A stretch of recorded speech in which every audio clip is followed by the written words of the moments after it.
السلام علیکم ورحمۃ اللہ وبرکاتہ۔ حضور پاک صلی اللہ علیہ وسلم نے ارشاد فرمایا ہے، طلب کسب الحلال فریضۃ بعد الفریضہ۔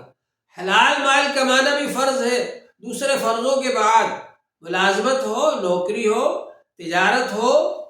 یا مزدوری ہو یا یہ کہ کھیتی ہو، حلال ذریعوں سے مال کمانا یہ فرض ہے، اور اس کو اللہ کے لیے خرچ کرنا یہ بھی ضروری ہے۔ اللہ تبارک و تعالی نے ہم کو یہ ذمہ داری دی ہے کہ ہماری ضروریات سے زیادہ جو مال ہو، جو کہ سال بھر رکھا رہے، اس میں سے اگر وہ 52.5 تولہ چاندی کے برابر ہے، جو آج کل تقریباً 40-45 ہزار میں آ جاتی ہے، 45,000 روپے کے قریب ہو گئے اب، تو اس مال کے برابر اگر آپ کے پاس مال موجود ہے اتنا، تو آپ پر زکوٰۃ فرض ہو گئی۔ اب اس میں سے 2.5% آپ غریبوں کو دیجیے، اور مدرسے میں دینا زیادہ بہتر ہے، کیونکہ وہاں پر مالدار آدمی جا کر جب اپنا مال خرچ کرے گا تو غریب کی خدمت بھی ہوگی، دین کی خدمت بھی ہوگی، دین کی اشاعت کا ثواب ملے گا، اور سب سے بڑھ کر یہ صدقہ جاریہ ہے، ہمیشہ ہمیشہ اس کا اجر و ثواب ملتا رہے گا۔ اور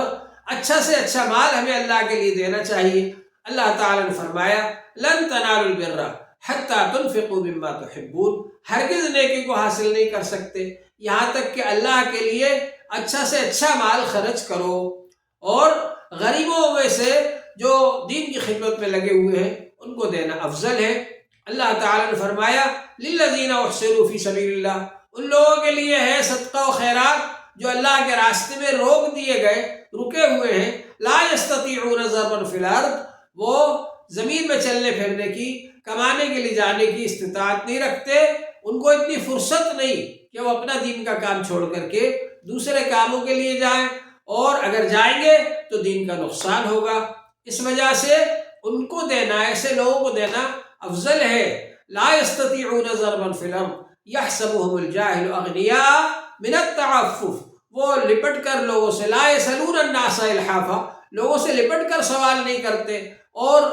وہ کیونکہ سوال کرنے سے بچتے ہیں، اس وجہ سے ناواقف آدمی یہ سمجھتا ہے کہ یہ تو مالدار ہے، ان کو دینے کی ضرورت نہیں، حالانکہ ایسے لوگوں کو خاص طور پر دینا چاہیے۔ تو ہم اس کی کوشش کریں، خاص طور سے ایسے مدرسے جو کہ آپ سے مانگنے میں نہیں آتے، جن کے پاس اتنی فرصت نہیں کہ آپ سے مانگنے آئے، وہاں آپ خود جا کر کے دیں، اور جو غریب بچے رہتے ہیں ان پر وہ خرچ کریں، تاکہ وہ بچے پڑھیں، عالم بنے، حافظ بنے، اور دین کی خدمت کریں۔ اللہ تعالی ہم سب کو عمل کی توفیق عطا فرمائے۔